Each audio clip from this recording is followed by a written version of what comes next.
Hallelujah! Panapahala ng Panginoon! Glory! Hallelujah, Lord Jesus! Tinataas namin ang iyong pangalan, Panginoon.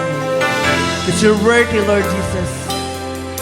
How great is our God. Splendor of the King,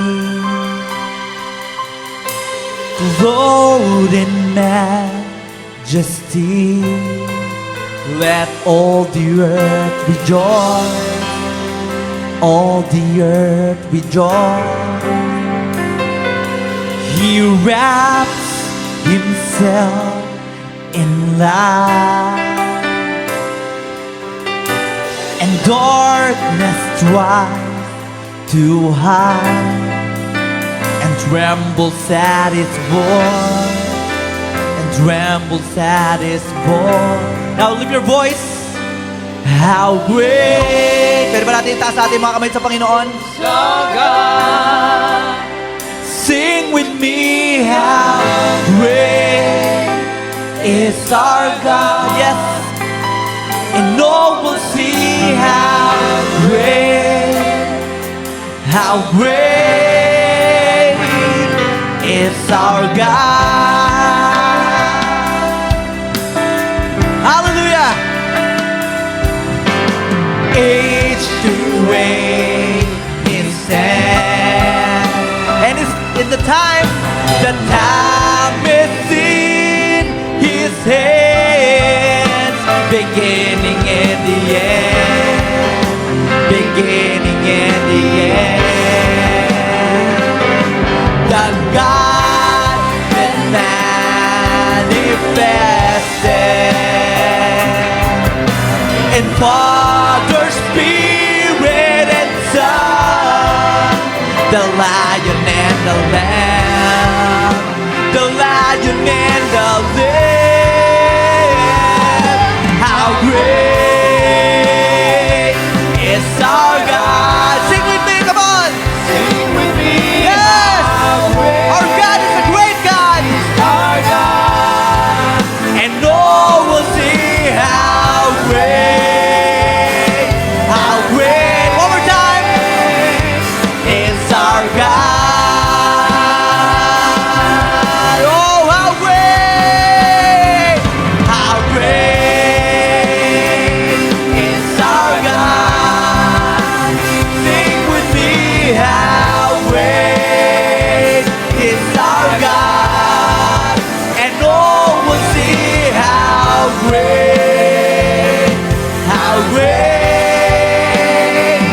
is our God.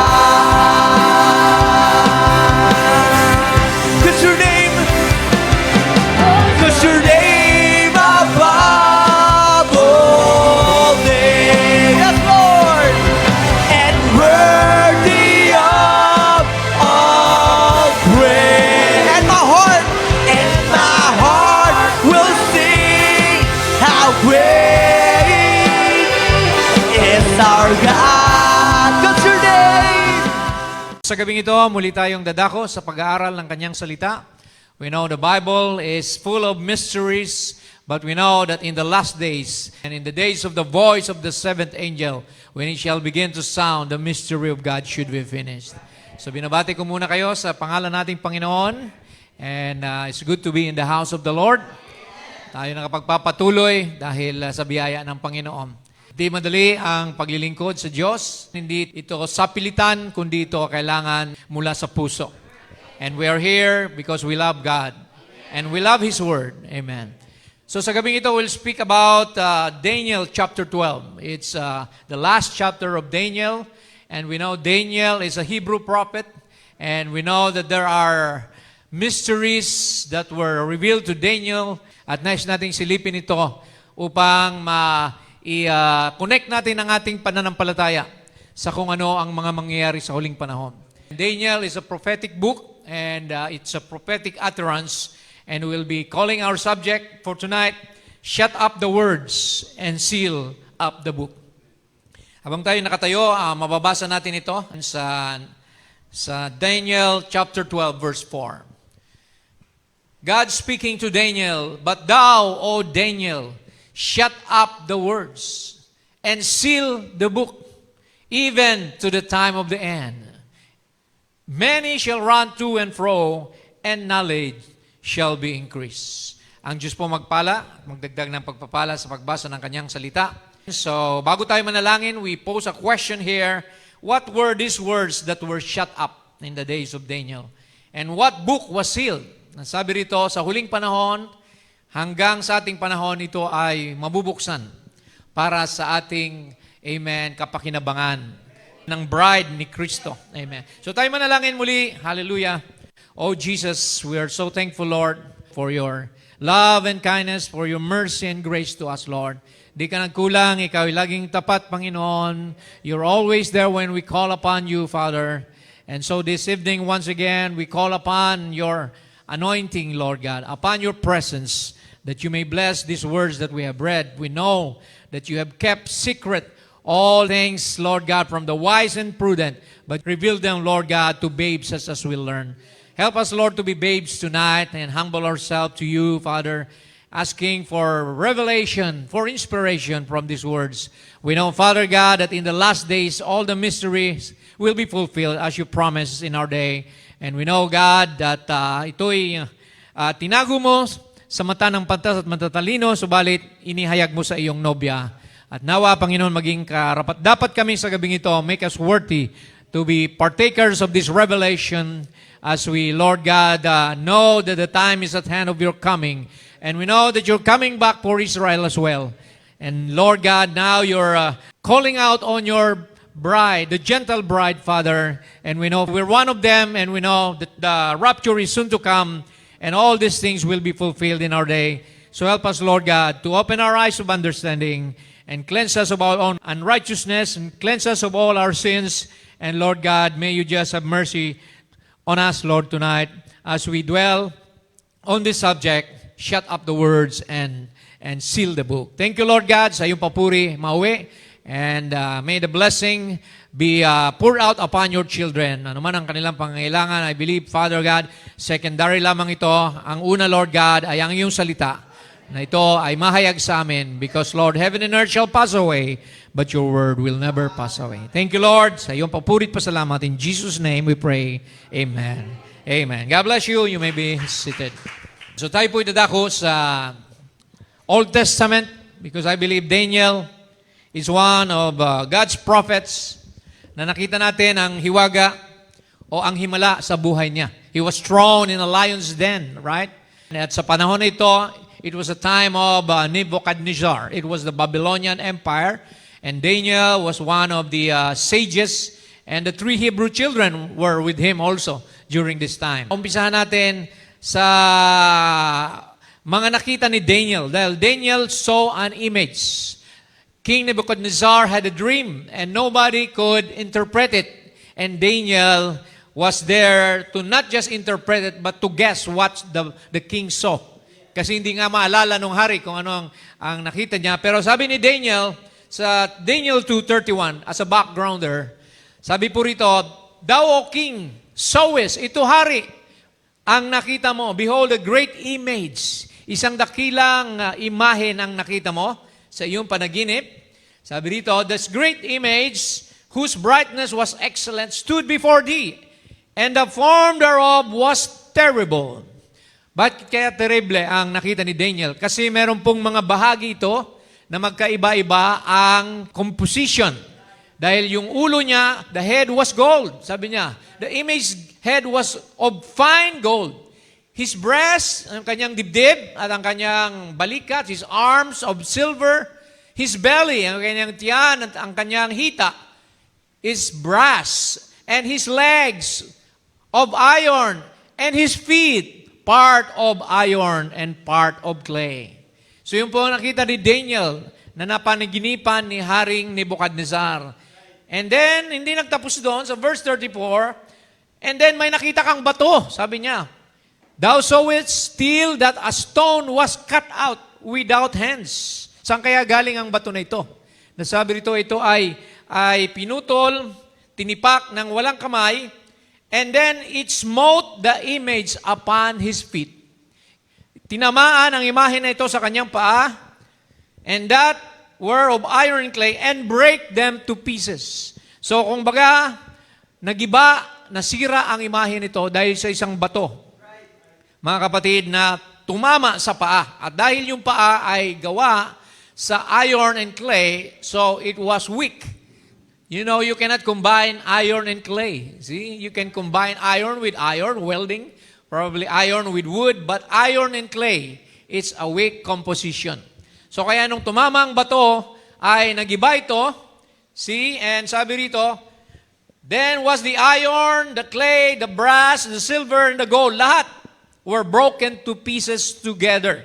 So bumagsak, nadurog ang rebultong ito, sabi ni Daniel, and became like the chaff of the summer threshing floors, and the wind carried them away. Nilipad ng hangin lahat ng mga, kumbaga, alabok, that no place was found for them. And the stone at ang bato na tumama, that smote the image, became a great mountain. So yung bato lumaki at naging malaking bundok, and it filled the whole earth.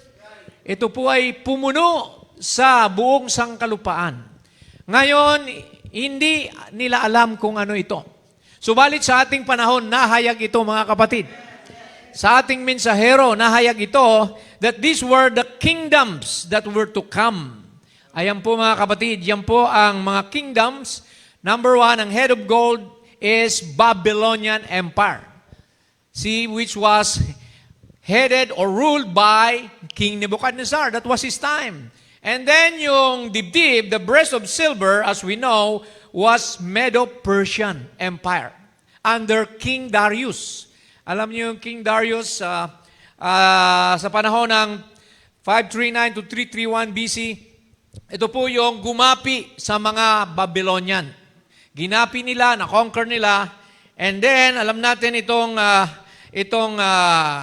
Medo-Persian na ito, if you have seen the movie 300, ito po yung mga si Xerxes na doon, yung mga tao na tinalo naman ng Greece. Because Greece, or the third kingdom, is the Theocracy, symbolizing the Grecian Empire through Alexander the Great.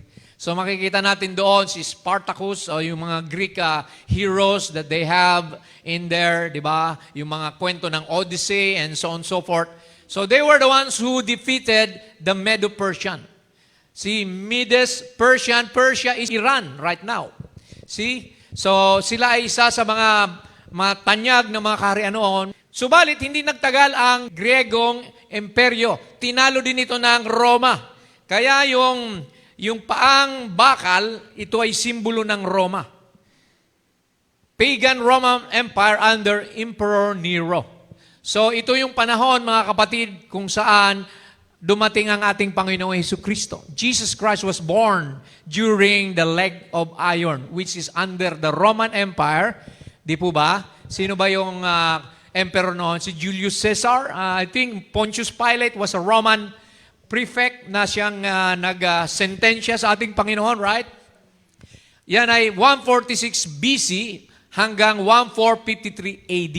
So, Anno Domini, sabi ng iba, BC is before Christ and AD is after death of Christ. And then last na kaharian ngayon na kinalalagyan natin is the feet of iron and clay. So, iron pa rin. Bakit iron? The Roman Catholic Church is ruling as a religious sect and as a nation, within a nation. Rome is within Italy. And the clay, as we know, yung mga lumabas sa Roma. Sino po ba ang mga nag-come out sa Roma? The Protestant churches. So we can see that this is the present day age that we're living. We're living in the day of the feet of iron and clay. And so, ano yung bato na tumama? Yung bato na yon is none other than Jesus Christ. Jesus Christ is the cornerstone. He is the capstone that will destroy this kingdom today. Amen. Dudurugin, gigibain ni Jesus dahil His kingdom will come and His kingdom will populate the earth in the millennium. Amen. So yan po ang nakita ni Daniel. He saw this vision And now we understand in our age na ito pala yung mga nagdaan na mga kaharian, mga gobyerno, amen, na Gentile kingdom that actually enslaved the Israelites. See? Mula Babylonian hanggang ngayon, di ba? Makikita natin na ang Rome, sila pa rin ang kumbaga, pinuno ng mga relihiyon. Actually, Rome claims to be the original church. But the original church came on the day of Pentecost in Jerusalem. But Rome was only established, Roman Catholic Church was established in AD 320. Doon po sa tinawag na Nicene Council. So, ginawa nilang credo, dogma, the Catholic Church. Anong ginawa nila? They merged all the religion, the pagans, the Romans, the Greeks, into one organized system of religion, which is combination of paganism and Christianity. Bakit paganism? May mga ribulto pa rin ng mga sinasamba, yung dating si Jupiter, si Venus, si Mercury. Those are gods and goddesses of Rome na hanggang ngayon ay pinalitan lamang ng mga pangalan. It was just replaced with the name of Saint Peter, Saint Mary, sino pa, maraming mga santo, mga kapatid. But we are here, the bride of Jesus Christ will be taken out from the church. Kung paano ang Israel nilabas sa Ehipto, tayo rin ilalabas din sa Babylonian Empire today. What is mystery Babylon religion today? Rome. Rome is mystery Babylon because the system of Babylon ay dala-dala pa rin niya hanggang ngayon. Worship of man, the Pope, is being worshipped as a replacement of Jesus Christ. See, kaya makikita natin ito. And then Daniel saw these kingdoms in terms of animals or beasts.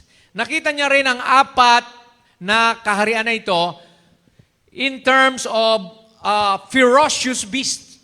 Ang unang kaharian, which is Nebuchadnezzar, was symbolized by a lion which had eagle's wings. Daniel 7:3-7, nakita rin niya ito, ang vision of the four great beasts come up from the sea. Sea means, di ba, multitude of people. Diverse from one another. So the power of Nebuchadnezzar was symbolized as a lion with eagle's wings. And then the power of the Medo-Persians was symbolized as the second beast like unto a bear. See, and we find out that Greece was symbolized as like a leopard. And the last and most dreadful beast, the fourth one and most terrible with great iron teeth, hindi niya mapangalanan ni Daniel. Pero alam natin, it was the dragon.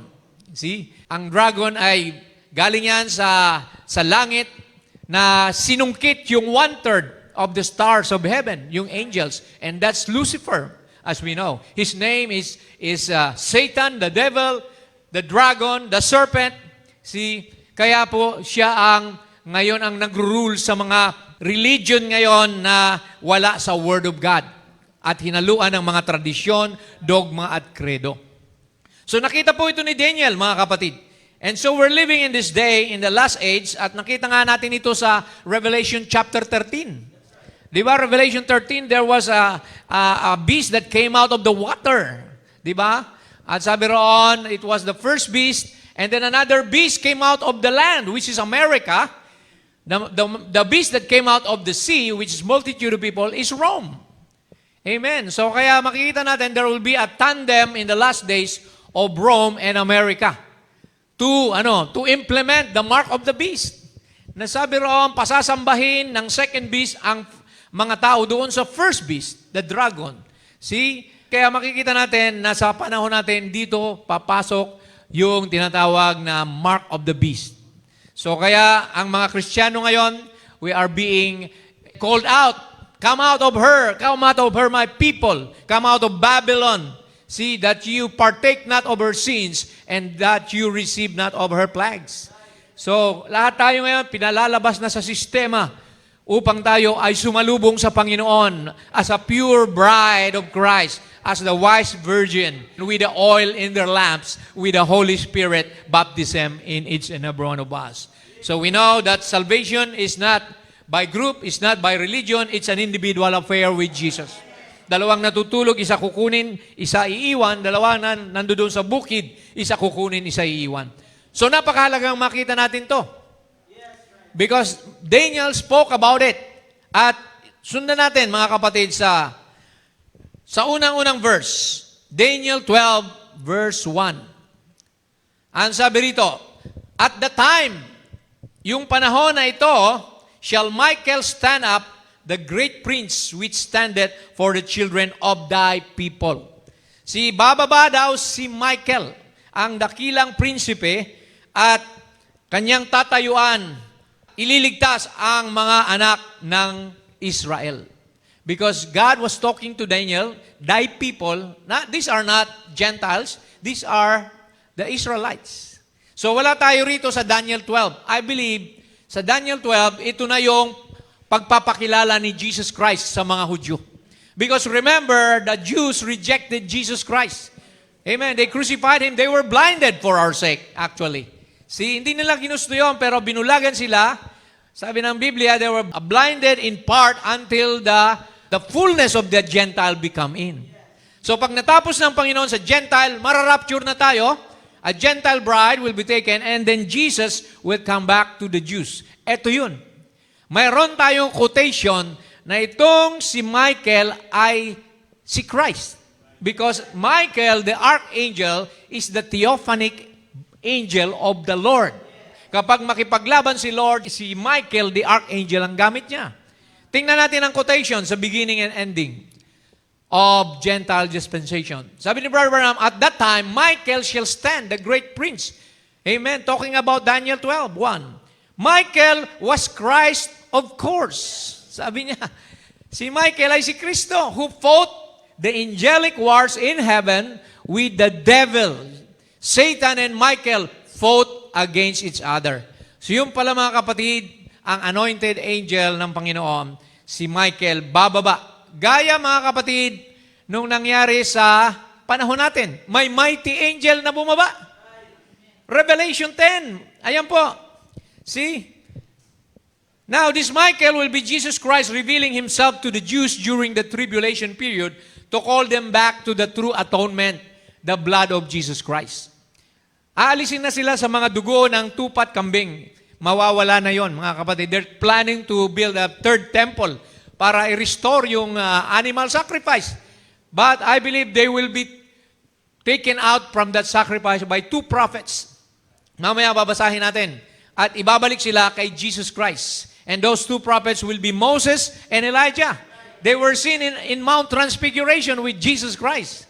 Babalik sila. Mamaya babasahin natin sa Daniel mismo, 12, sinabi rin yung dalawang yan. So, kung paano nakita ni Apostle John ang mighty angel, Revelation 10 is for us, and Daniel 12 is for the Jew.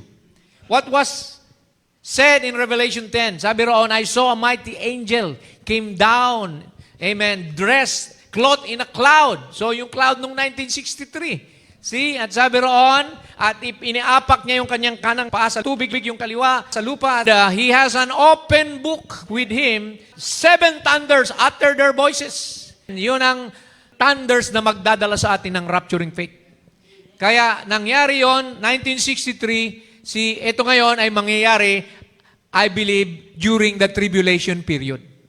So yan po, mga kapatid, as a type, we have the 7 seals, they have the 7 trumpets. Ang 7 trumpets para sa Israel po yan.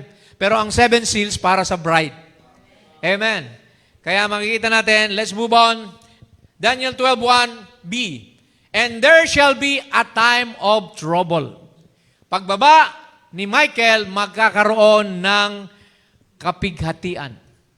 See, what is this time of trouble? Such as never was since there was a nation even to the time. It was spoken in Jeremiah 30 verse 6 to 7. It is a time of Jacob's trouble. Ito ang sinabi rin ni Jesus sa Mateo 24:21. For then there will be great tribulation. So wala na tayo dito. Huwag kayong mag-alala, mga kapatid. See, the bride will not go through the tribulation. This is for Israel. For then there will be a great tribulation such as has not been since the beginning of the world until this time, nor shall ever be. And unless those days were shortened, no flesh would be saved. But for the elect's sake, those days will be shortened.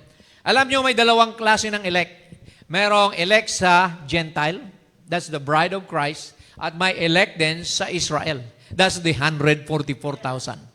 See? Okay, tuloy natin, mga kapatid. Daniel 12, 1 pa rin. And at that time, thy people, sabi ni Lord, at that time, Daniel, thy people shall be delivered. Ayan. Dito ngayon ililigtas ni Lord ang mga Hudyo. See? Everyone that shall be found written in the book. Nakasulat na rin ang pangalan ng mga maliligtas. Sino po yun? 144,000.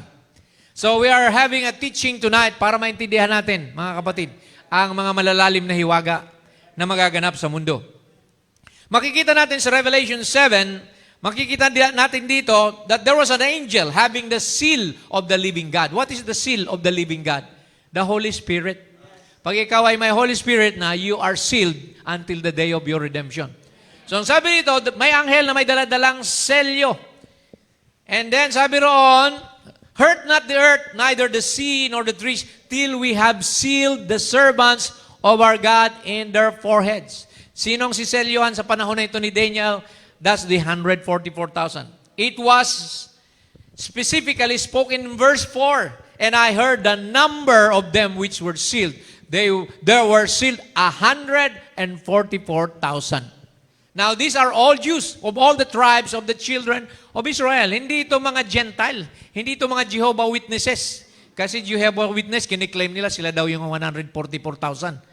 You cannot claim this because this is for the Jews. Amen. At sinabi yung mga pangalan ng tribo. Sa Revelation 7:5-8, of the tribe of Judah were sealed 12,000. From Reuben, 12,000 din. Tribe of Gad, Asher, Naphtali, Manasseh, Simeon, Levi, Issachar, Zabulon, Joseph, and Benjamin were sealed 12,000 per tribe. Kung mapapasin nyo, Dan is not here. Dan, you cannot find the tribe of Dan because they committed idolatry. Sabi ng prophet, mga kapatid. Wala rin si Ephraim because he also committed idolatry. So, ang pinalit dyan ay sino? Si Manasseh. Praise God. At I believe, si Levi, na dapat mga kuwan lang sila, saserdote. Wala dapat silang mamanahin. Kundi yung mga tithes lang ng mga tribo. Okay, so verse 2. And many of them that sleep in the dust of the earth shall awake. So sa panahon na yon, doon na magkakaroon ng tinatawag na judgment, resurrection. Some to everlasting life, and some to shame and everlasting contempt. So after this, mga kapatid, doon na magkakaroon ng paghatol ang Panginoon. And you can read that in chapter 20 of Revelation. The dead, I saw the dead, small, great, stand before God, and the books were opened. Nabuksan. And another book was opened, which is the book of life. And the dead were judged out of those things which were written in the books according to their works. And sa 15, mga kapatid, sabi rito, and whosoever was not found written in the book of life was cast into the lake of fire. Nakita ni Daniel ito, mga kapatid, ang white throne judgment. Nakita ni Daniel in Daniel chapter 12 verse 2. He was referring to this, mga kapatid. Next, Daniel 3. And they that be wise shall shine as the brightness of the firmament. And they that turn many to righteousness as the stars forever and ever. So yung mga kapatid, sabi rito, yung mga matutuwid, mga matatalino, ay sila'y mapapabilang sa mga bituin ng langit. Hallelujah. See, di ba noon, even God told Job, where were you before the foundation of the world when the stars of God, amen, sang for joy, rejoice. See? So tayo na mga matutuwid, kasama po dito, not because we are righteous, but because Jesus' blood was righteous and yun ang nakabalot sa atin. Amen. Praise God. Kasama tayo dyan at kasama rin yung mga pinili sa mga Israelita. Okay. So, tayo ay yung wise virgins na mababasa natin sa Matthew 25. As we know, there shall be 10 virgins, sabi rito, Shall the kingdom of heaven be likened unto 10 virgins which took lamps and went forth to meet the bridegroom? 5 of them were wise, and 5 were foolish.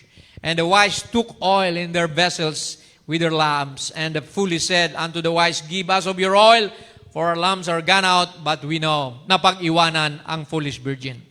So kaya yung mga wise virgin lang, sino yon? Ang bride ni Jesus Christ. Ang magiging kasama doon sa mga bituin sa langit. Amen. Tayo yung mga tinawag din na Abraham's seed. We are the royal seed of Abraham. Kaya sabi ni Lord kay Abraham, yung mga binhi mo magiging kasindami ng bituin sa langit. At kasindami ng buhangin sa dagat.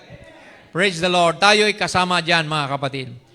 Amen. So, and then nakita rin dito sa Revelation 7:9, yung bride, yung great multitude, Revelation 7:9, which no man could number, out of all nations, kindreds, people, and tongues. Sila lahat ay may mga binigyan ng white robes, and they have palms in their hand. Praise God, yan po ang nakita ni John, kasama ng 144,000. Now, seal up the book, sabi rito sa Daniel 4a, verse 4a ng 12. Ito yung ating paksa. Sabi ni Lord kay Daniel, sarahan mo, o itago mo ang mga salita at tatakan mo ang aklat, even to the time of the end. Many shall run to and fro, and knowledge shall be increased. So ito yung panahon, mga kapatid, na ang Diyos ay tinatakan ng 7 selyo, ang aklat. Yan po yung tinatakan dyan. Makikita sa Revelation 5, nakita roon ang isang aklat, mga kapatid, na natatatakan ng 7 selyo, and no man was worthy, or rather, was worthy to look and to open the book under heaven, under the earth, but the Lamb was worthy. And that Lamb was Jesus Christ. And He came to take the book out of the right hand of Him that sat upon the throne. Amen? At sabi rito, mga kapatid, siya ang nagbukas ng selyo at siya ang karapat-dapat na tanghalin. Worthy is the Lamb that was slain, for He opened the book, the sealed book, mga kapatid. So yung pinasirhan kay Daniel, binuksan ni Jesus Christ. At ibinigay sa ika-7 anghel. See? What was sealed up in that book? Ano ba yung pinashut up, kundi yung 7 thunders. Yung 7 thunders, mga kapatid, if you will notice, sana nasusundan nyo, ito yung 7 kulog na may mensahe rin, pero sabi kay John, huwag mong isulat John. Kung anong sinabi ni Lord kay John, yun din ang sinabi niya kay Daniel. See? Because it was sealed in those books. But in the days of the voice of the 7th angel, sino yung 7th angel? Ang ating prophet. Ay mabubuksan ang hiwagang ito sa ating panahon. So sa ating panahon, bukas na ang aklat na ito. Amen. Dahil kung sarado pa ito, wala tayong rapturing faith. Because the 7 thunders which were sealed up, amen, yun ang magbibigay ng rapturing faith sa atin. So kaya ano ba itong 7 thunders na ito? Nilinaw ito ng prophet sa mensaheng exposition of the 7 church ages. Sabi niya rito, this messenger of Malachi 4 and Revelation 10:7 is going to do 2 things. According to Malachi 4, which is the Elijah ministry of Brother Branham, he will turn the hearts of the children to the fathers. Pinanumbalik ang ating mga puso. Ano bang trabaho ni Elijah in his day? Di ba? Sinawatan niya si Jezebel, yung mga make-up. Di ba? Sinawatan niya ang politika, si Ahab. Yun ang ginawa ni Brother Branham in his ministry. But in the latter ministry of Brother Branham, ito na yung ginampanan niya, Revelation 10:7. 2, he will reveal the mysteries of the 7 thunders in Revelation 10, which are the revelations contained in the 7 seals. So ang 7 thunders pala, yung mga kapahayagaan na napapaloob doon sa natatakang na selyuhang aklat. It will be these divinely mystery truths that will literally turn the hearts of the children to the Pentecostal fathers. So kung hindi marireveal ang 7 thunders, hindi tayo makakabalik doon sa puso ng ating mga ama. Nasusundan ho ba natin, mga kapatid? So kaya nung mabuksan ang 7 selyo, sa ministry ni Brother Branham, 1963, nag-preach siya ng Revelation of the Seven Seals. At in-explain niya sa atin yung mga ngabayong, puti, pula, itim, maputla, and then yung mga souls under the altar, yung tribulation, period, sixth seal, and the rapture, the seventh seal, is the coming of Jesus Christ. In-explain na ito lahat sa atin ni Brother Branham. Di ba? Kaya hindi na ito hiwaga sa atin. Yung pinaselyuhan kay Daniel ay binuksan na sa bride ni Jesus Christ. Kaya mapalad kayo, mga kapatid. Amen. We are blessed because what God sealed in the time of Daniel and what God told John to not write, the seven thunders, ay ngayon bukas na. Yung mga mystery truths nito, ano ba yung puting kabayo? In-explain ng prophet yan. That's deception. That's the Antichrist spirit. Nicolaitanism. Then the red horse, as the prophet explained to us, was persecution of the Christian. Di ba? Holy Inquisition.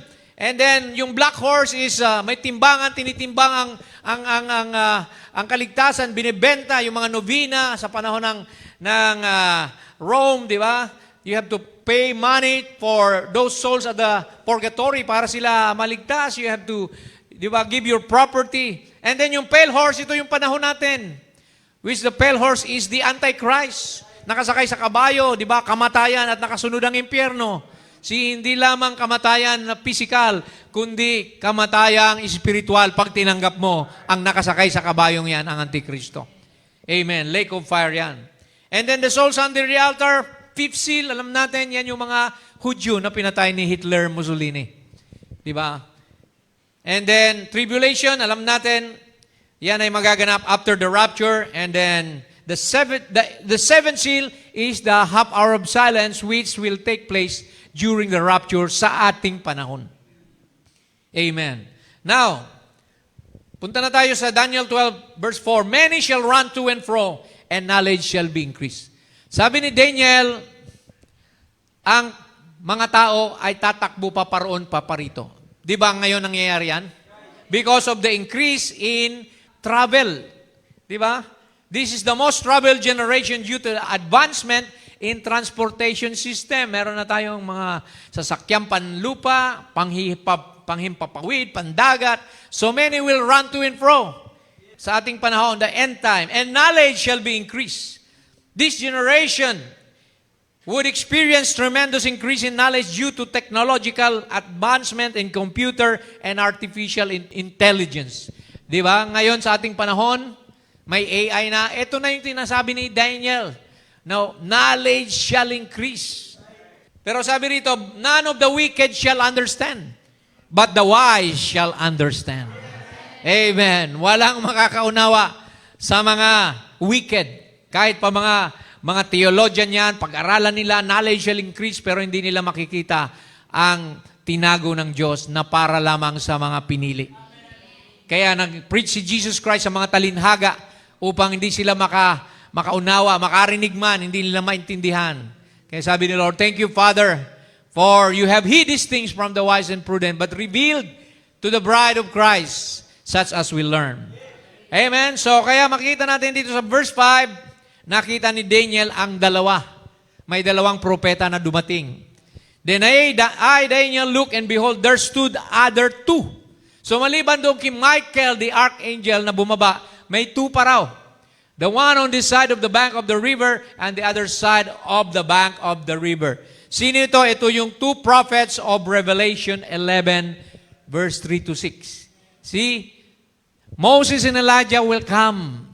They will be sent by Jesus because Elijah symbolizing the prophets and Moses symbolizes the law. Di ba? The law and the prophets. Amen. Kaya makikita natin dito, Revelation 11:3-6, I will give power unto my two witnesses. They shall prophesy 1,200 threescore days. This is 3.5 years. Cloth and sackcloth. That's the tribulation.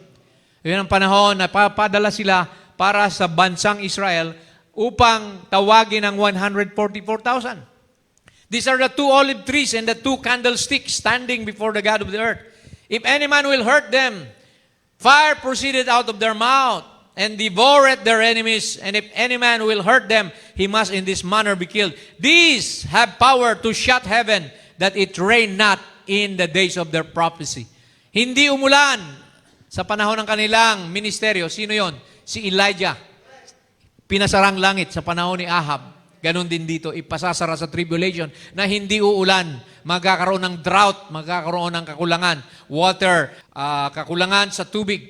Amen. And have power over waters to turn them to blood. Sino ang nag-turn ng water into blood? Who was that prophet? Moses. So this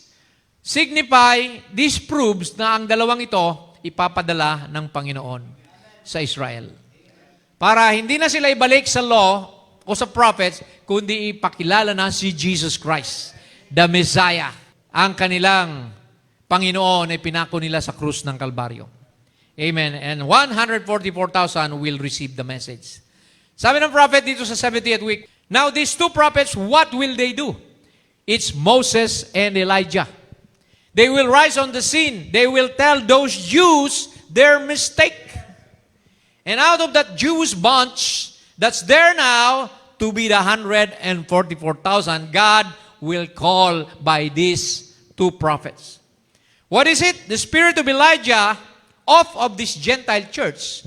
Yung spirito ni Elijah na gumamit sa ating mensahero will just continue right on into that Jewish church, go right on in and call Moses with him. Ayun. Dalawa sila, mga kapatid.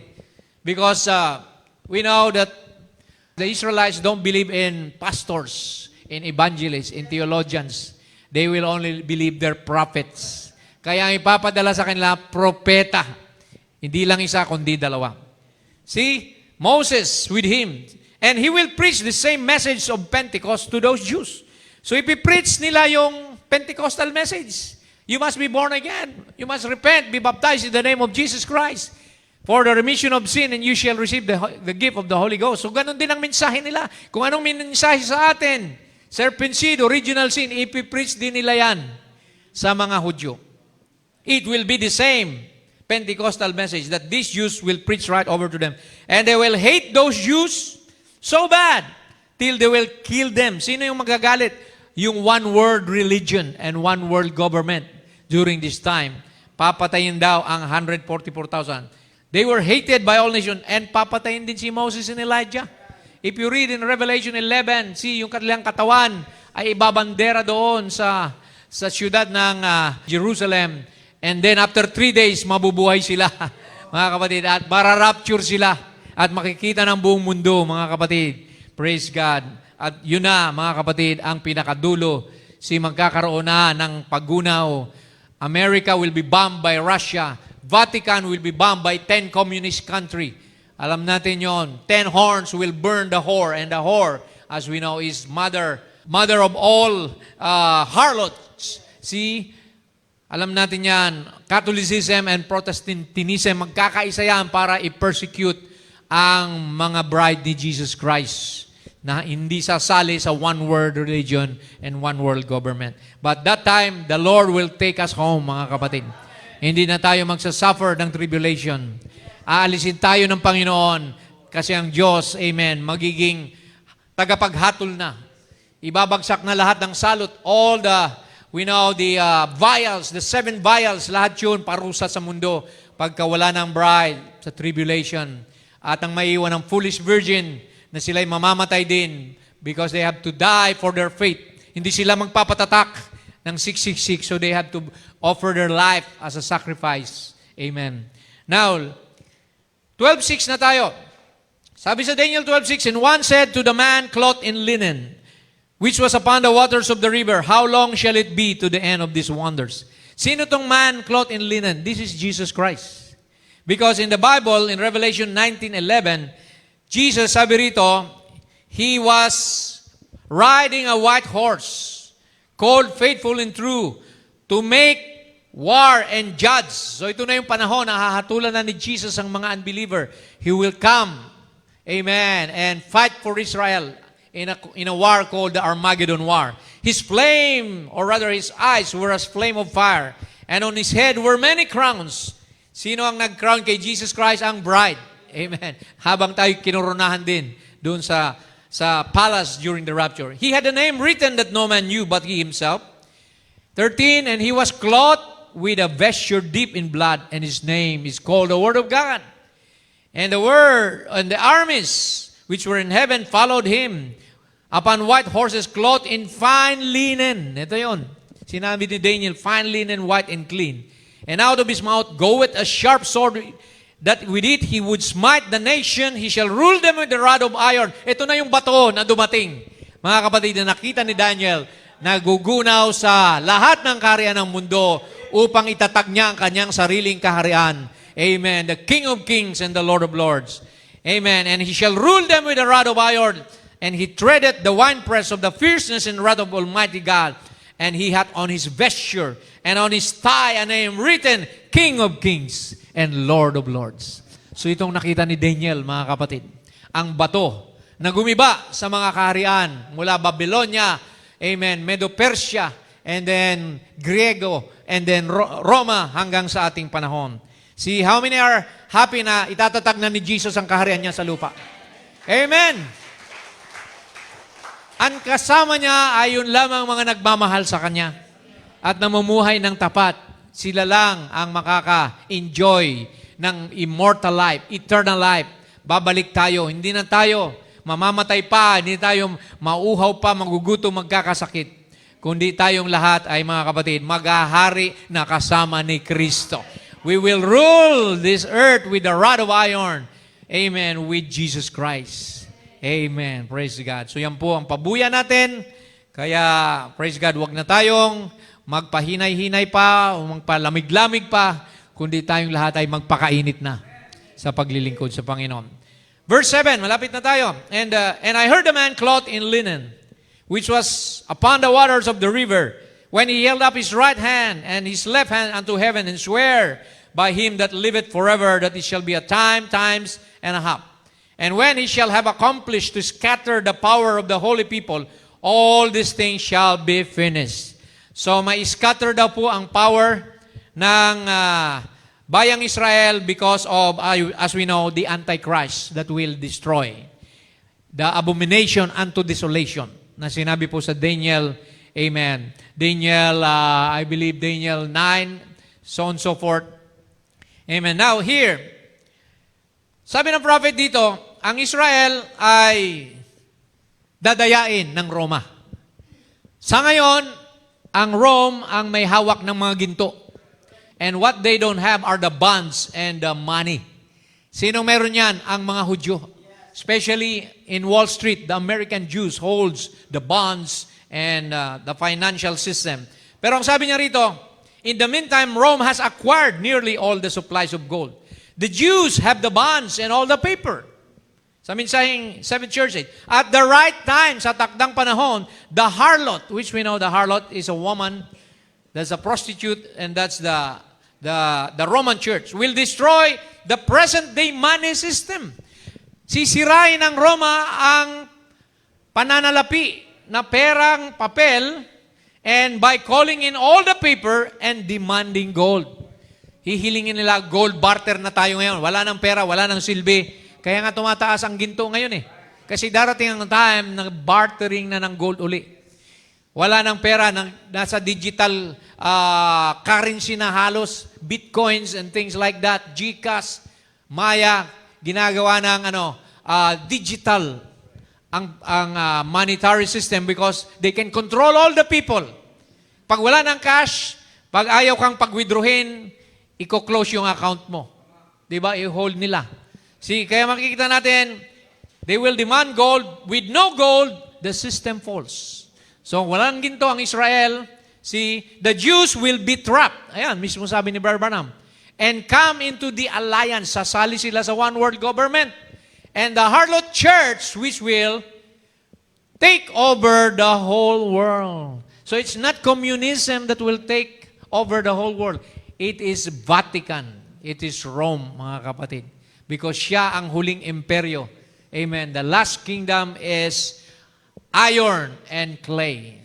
So both iron, which is Catholicism, and clay, Protestantism, magsasama sila sa tinatawag na one-world religion. At lahat ang hindi sasali ay tatatakan ka. Kung hindi ka magpapatatak, you cannot buy or you cannot sell. So yan mga kapatid ang nakikita natin dito. So hindi na ito panahon ng pag-isi-isi. There's coming a persecution. There's going to be a squeezing time for the Christian. Di lang alam ito ng nakakarami. Akala nila, okay pa ang mundo. Pero papasok na mga kapatid ang marking of the beast.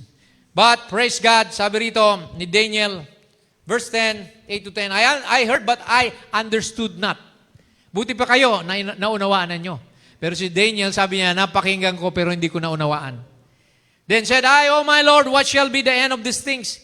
He said, Go thy way, Daniel, for the words are closed up and sealed until the time of the end. So yung mga hiwagang ito mga kapatid ay sinelyuhan, tinatakan, itinago. Tayo lang sa ating panahon. We are at the end time, kaya natin nauunawaan na ang mga kaganapang ito. Hallelujah! Many shall be purified and made white and tried. See, foolish virgins and 144,000 Jews during the tribulation. But the wicked shall do wickedly. Ang masama ay lalong magpapakasama.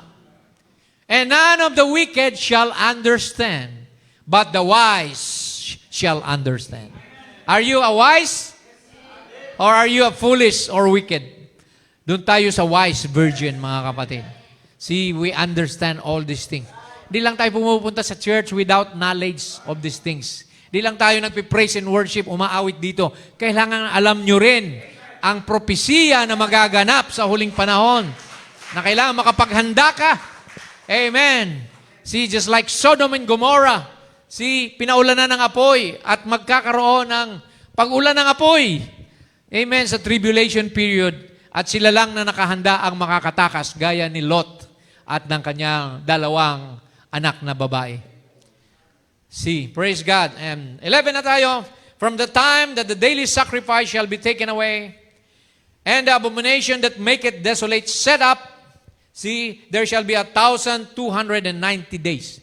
So, sa panahon daw na matapos itong abomination, which we know, ang 3.5 years is 1,260 days lang.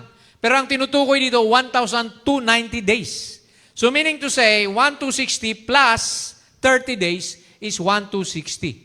So, after the end of the tribulation, meron pang 30 days na mangyayari, which I believe, ito na yung Armageddon War, ito na yung pagkagunaw ng buong mundo, maglalaban na ng Israel at ang Russia, ang Iran, lulusubin ng Israel sa tinatawag na Armageddon War, which is Ezekiel 37 and 38. Magaganap po yun at sa panahon na yan, diyan po magkakaroon ng mga gyera.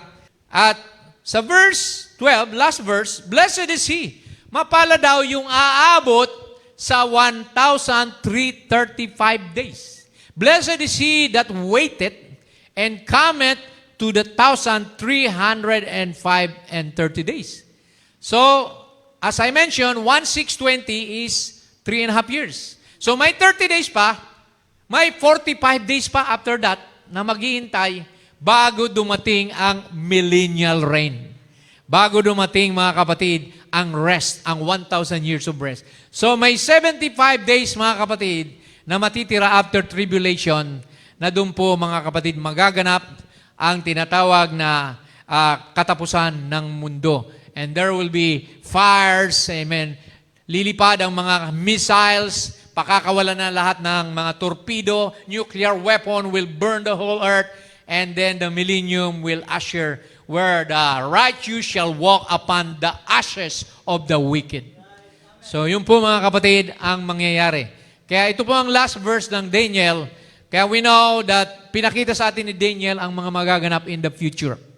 Kaya ngayon pa lang mga kapatid, we must be ready na huwag tayong maiwan sa tribulation. Amen. Magpakainit tayo dahil pag kayo'y naiwan, kayo'y maligamgam, lukewarm, dilatory, either kayo'y foolish virgin o kayo ay maging reprobate. See? Kaya mga kapatid, praise God, ayan po ang isang chart na makikita natin na yung 70 weeks of Daniel, naganap na yung 69. The last 70th week is nahati sa dalawang 3.5 sa ministry ni Jesus. And then pumasok tayo yung 7 church ages. And then panghuli, Moses and Elijah to call out the 144,000 plus the 75 days, mga kapatid, doon na ngayon papasok ang millennium. At bababa tayo mula sa rapture, sasama tayo ni Lord. Amen. Magkakaroon ng bagong not yet the new heaven and earth, but bagong lupa. It will be Eden restored back. Amen. Mga bagong pananim, mga bagong halaman, at tayo kasama ni Jesus na lalakad. Amen. Sa lupang ito na binago na, wala ng kamatayan, hindi na tayo mamamatay, magkakasakit, magugutom. Amen. We will be living with Jesus Christ for 1,000 years in a honeymoon of the bridegroom, which is Jesus, and the bride, which is the Christian, amen, believers sa panahon na yon. So kaya nakita lang natin, God led me to discuss this para naman meron tayong mapag-isip-isip, mga kapatid, na hindi natatapos sa church lamang ang paglilingkod natin. We're looking forward to the millennium, to the new heaven and earth. Amen. We will rule and reign with Christ. Glory to God. Kaya sa huling, the final admonition, sabi ng prophet sa evening messenger, the 3.5 years Messiah prophesied, and then he was cut off, the prince in the middle of the 70th week. And then there's 3.5 years or weeks left yet. Ayan na yun si Moses and Elijah. And we find out two prophets of Revelation 11 comes down and prophesies to the Jews. Now, the church, tayo ito, will be taken away at that time. So, bago bumalik si Moses and Elijah, kukunin na tayo ng Panginoon. Actually, the prophet said that the 7th trumpet is the coming of Moses and Elijah. Ang 6th trumpet, naganap na, Second World War. The 5th trumpet was First World War. See, kaya inantay na lang natin yung 7th, the last trumpet, which is also the rapture. At the last trump, we shall be changed in a moment, in a twinkling of an eye. Amen. And we will put this mortality, will put on immortality, and this corruption will put on incorruption. So, gano'n na kalapit, mga kapatid, ang pagtunog ng last trumpet, ang ikapitong trompeta. Napakalapit na. Nagbibilang na lang tayo ng mga araw.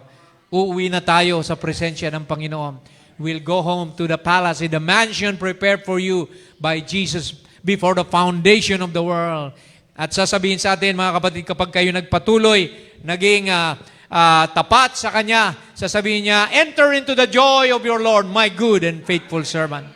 Amen. Yan ang maririnig natin. Samantalang yung iba, sasabihin ni Lord, depart from me, you that work iniquity. I never even knew you.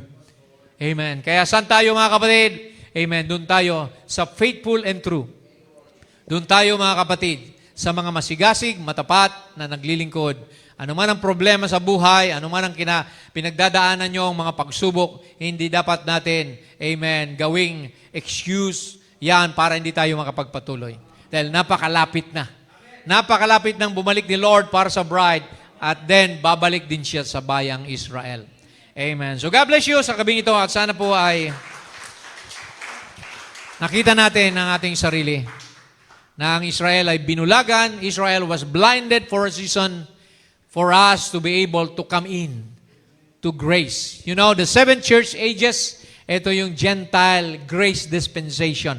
After ng last Laodicean church age, ang panahon natin, pag natawag na ang kahuli-huling bride, uuwi na tayong lahat, mga kapatid, at babalik na si Jesus sa bayang Israel. Kaya ngayon magulo sa Middle East.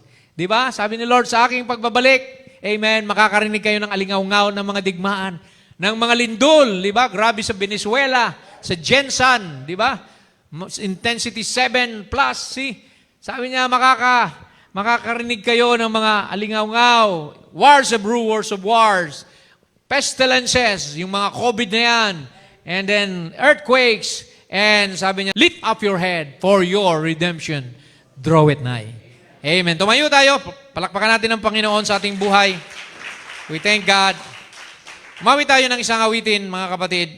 Let's sing that song na He's Coming Soon, mga kapatid. Malapit nang magbalik si Jesus, Key of G. In these the closing days of time, what joy the glorious hope affords, that soon, oh wondrous truth sublime, we shall reign, King of kings and Lord of lords. He's coming soon.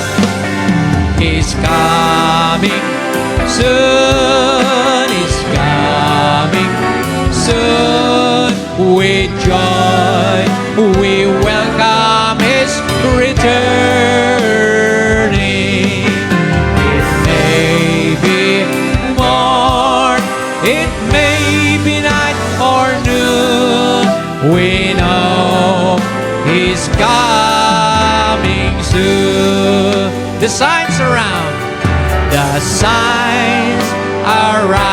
in earth and air, or painted on the starlit sky, God's faithful witnesses declare. Sino yan? The fivefold ministry of the Savior draweth nigh. Everybody sing, He's coming soon. He's coming soon. He's coming soon. With joy. May kagalakan ka ba? Sa umaga, sa gabi, kailangan ready tayo. It may be night or noon, oh we know He's coming soon. The dead in Christ shall rise first. The dead in Christ who need us life. In countless numbers all shall rise. Baba mo ng mga nangamatay kay Kristo. When through the portals of the sky He shall come to prepare our paradise. Hallelujah! He's coming! He's coming soon. Even so, Lord, come quickly. Soon, Lord, hallelujah. We need you, Lord Jesus. Oh, Lord God, we want to go with you, Father. It may be morn, it may be night or noon, we know He's coming soon. Last stanza now. And we who living yet remain. Manatili kayo sa mensahe. God shall meet our faithful Lord. Agawin tayo pataas, mga kapatid. This hope we cherish not in vain, but we comfort one another by His word. Hallelujah! Glory! For the last time, He's coming soon. He's coming soon. With joy, we welcome His returning. It may be in the morning, it may be night or noon, yet we know He's coming soon. Yes, we know He's coming soon. Praise the Lord. Amen. Sabi ni John, even so, come quickly, Lord Jesus. Yan din ba ang ating desire? Amen. Na siya ay magbalik na, dumating na. At tayo ay makapanumbalik na sa ating banal na tahanan. Doon sa langit, naghanda ang Panginoon ng mansyon. At balang araw, bababa tayo sa lupa. At dito tayo maninirahan kasama si Kristo. He will set up His kingdom in the millennium. And then after that white throne judgment, amen, there will be eternity, the new heaven and earth. Those mansions in heaven, the city, the New Jerusalem, will come down on this earth. Doon tayo mamumuhay sa city of pure gold. Amen. Ang kalsada doon ay ginto. Amen. At wala nang, praise God, kasamaan, wala nang iyakan, wala nang karamdaman doon, wala nang kamatayan pa. We will spend eternity with Jesus on that day. Let that be your hope this evening. Nawayan ang inyong panghawakan, mga kapatid. Ang pangako ng Panginoon na naman mangyari, amen, hindi niya tayo bibiguin, hindi niya tayo iiwanan ni pababayaan man. Manghawakan tayo, mga kapatid, sa kanyang salita. Amen. Manampalataya tayo that we're not just playing church here. We're not doing a duty or obligation. We are being summoned now back to where we belong. Amen. Manalangin tayo, mga kapatid. Hallelujah, oh God. Thank you, Lord. Salamat sa mga hiwaga ito na nalantad sa amin, Panginoon. We thank you for all these mysteries being revealed to us in this last day. What the book, Lord God, the words that were sealed in that book, Lord God, has been revealed to us in our day. And we know what will take place in the future. We've seen the past, we see the present, and we see the future, Lord God. Wala ka nang naitago sa amin. And all we have to do is stand faithful. Fight a good fight of faith, Lord. Nawa, tulungan mo ang bawat isa, Panginoon, na manindigan sa aming sinimulan, Panginoon. Huwag nang mahiwalay pa sa iyo, Panginoon, dahil sa anumang mga problema, kabiguan, karamdaman, anumang mga kahirapan, Lord Jesus. Lord, sabi ni Paul, nothing shall separate us from the love of God which is in Christ Jesus. Lord, minahal mo kami, namatay ka sa krus ng Kalbaryo para kami tubusin, bayaran ng iyong dugo. At Lord, tinubos mo ang aming mga pangalan doon sa trono. Binuksan mo ang aklat at ngayon tinatawag mo ng iyong mga anak. Lord, tulungan mo kami, Panginoon, na manatiling tapat, Lord. Manatiling totoo. Amen. Hindi kami, Lord God, Lord, naglalaro lamang kundi, Panginoon, we know that what we're doing is your perfect will. Help us, Lord, that you will find us in our post of duty when you come. Tulungin mo kami, natutulog man kami, nagtatrabaho, Lord, alam namin, Panginoon, na pag bumalik ka, kasama kaming lahat, Panginoon, na iyong mga pinili.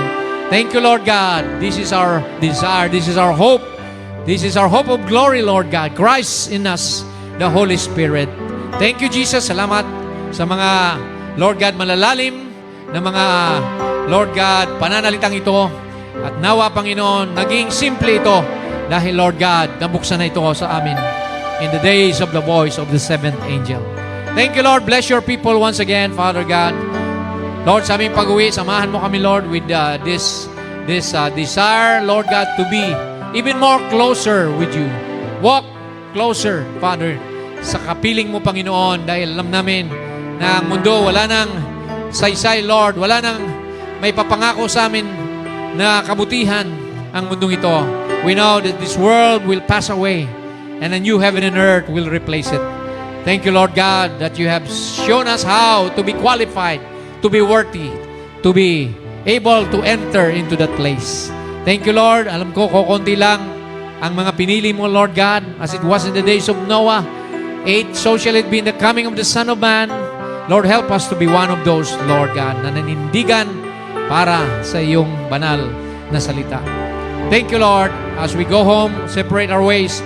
Bless everyone financially, materially, physically, and spiritually, Lord. We pray for Brother Glenn sa ospital, Panginoon, na siya, Panginoon, na ibangon mo, Panginoon. Walang imposible sa iyo, Lord Jesus. We pray for Jubilee sa kanyang skin problem, Lord, na siya po'y pagalingin mo, Panginoon. And we pray for everybody sa mga unspoken requests, Lord God. Ikaw, Panginoon, ang Diyos namin, your Jehovah Jireh, Jehovah Rapha, Jehovah Shammah, the Lord that provided all our needs. Lord, we will go home, Lord, knowing that you have promised to supply all our needs according to your riches and glory. Hindi mo kami pagkukulangin dahil kami, Panginoon, we are in your economy. The bride, Father, is the blood and the flesh and bone of Jesus Christ today. Thank you, Lord. Salamat po at sa iyo mauwi ang papuri. Salamat, pagluwalhati.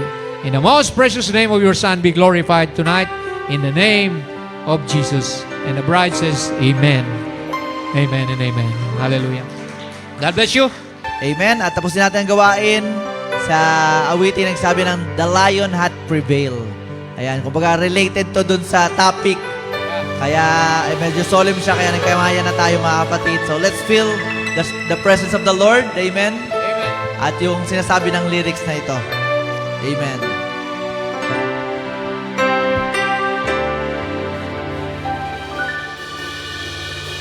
John could see the elders gathered round the throne.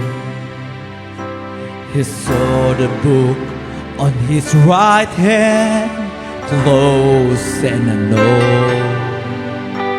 It held the names and redemption claims of every child of God. If no one came to take this book, creation would be lost. Then suddenly an elder said, there is a worthy one, a lion and a bloody lamb. He prevailed and won. He came and took this wondrous book, and he tore the seals away. And everyone bowed down and sang with voices filled with praise. Now lift your voice. Let us worship, for the Lion hath prevailed. The book with all inheritance has been opened and unveiled. Hallelujah. Give him glory. Satan's plans have failed because the Lion hath prevailed. Let us worship. Oh, let us worship, for the Lion hath prevailed. The book with our inheritance has been opened and unveiled. Hallelujah. Give him glory. Satan's plans have failed because the Lion has prevailed. He has made us kings and priests and redeemed us by his grace. We shall rule and reign. Hey, let us worship, for a Lion hath prevailed.